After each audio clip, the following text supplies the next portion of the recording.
Hi, class. Not a lot to talk about this week. You're doing great. My your discussion boards are good. You did pretty good on the quiz. The same quiz last summer. Class average was 69. And what happens is, as long as the average is 82 or higher, meaning that the average is a B or better, then I don't curve it. There's no need to curve it. The barometer of whether or not this was a doable quiz, if you notice, 3 people got 100. So that means this quiz was very doable. And not only that, but you're spending more time on the quiz, which is a good thing. Now, your case this week is Roman Haas. The first part of Roman Haas, and this is what cases are about. Cases are about you have this boatload of information, and then what you've got to do is glean out what's actually important. Now, the big thing about a case is be detail-oriented. If there are 5 reasons given in the case and you only give 3, then you get points docked off. Typically, cases are at least 5 pages long that you turn in. So this is going to require you to do some work. Roman Haas is about distribution. And so Roman Haas has made this cleaning solution for machine shops. And for those of you who worked in machine shops, it's actually really important to keep your tools clean. But the problem is that biological stuff starts growing into it. There's a health hazard and a bunch of other things. So Roman Haas has made this new technology to fix it. Now, a big thing about this case is go through the details. There are many reasons why this hasn't been marketed well. So make sure you catch all of them. You also have to make a recommendation at the end. Make an argument, whether we chase it or don't chase it. I will give you one little hint. When it comes to technology, do people just blindly adopt technology, or what is it they do with new technology? Now, if it's something like Apple, like for example, the first iWatch was a piece of crap, and yet the only thing that first iWatch taught me was there are 7 million people who will buy anything Apple. But what happened after those 7 million people bought? No, they hit the chasm. They hit the chasm. It didn't keep going because the word got out, hey, this is a bad product. It doesn't really do that much for you. And subsequently, Apple had to go out and fix that. I'm totally convinced that if Steve Jobs were alive, he would have never released that product because it had a lot of bugs in it.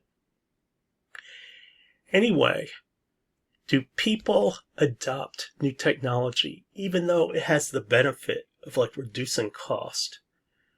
Your Intel, your lifeblood is your production line. Although right now, maybe I should say TSMC. Intel isn't doing that great. If anybody works from Intel, my apologies, but no, I'm right. Anyway, when we look at money, I could come up with a new tool for Intel and says this will save you 50%. Well, you think, wow, 50%, that's a no-brainer. But tell me, something unproven and new technology, are you going to take that chance?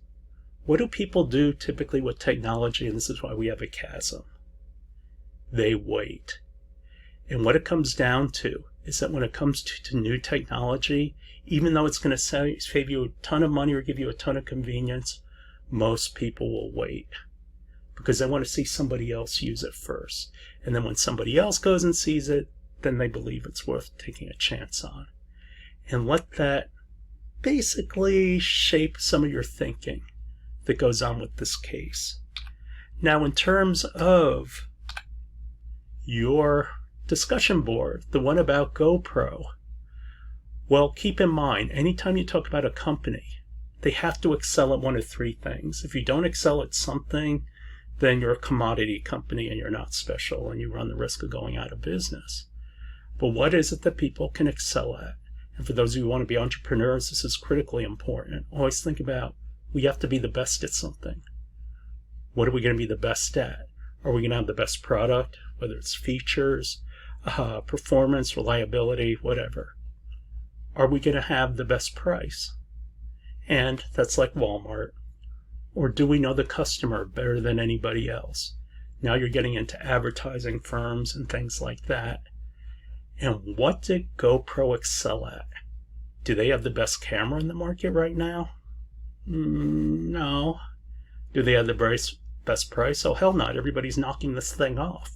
There's all kinds of East Asian knockoffs that you can buy today.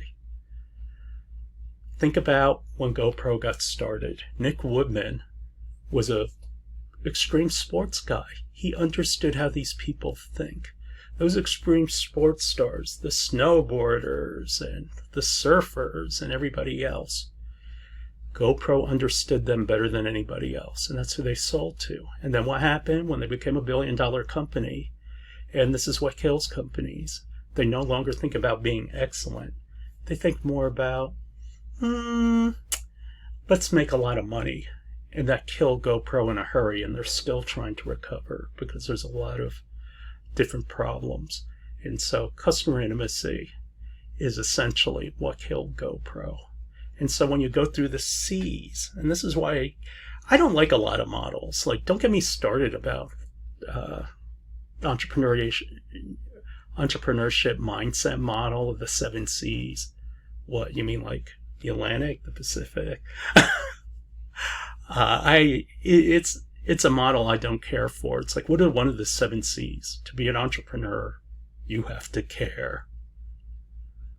Anything you do in life, you have to care. It's like, that's the damn dumbest thing I ever heard.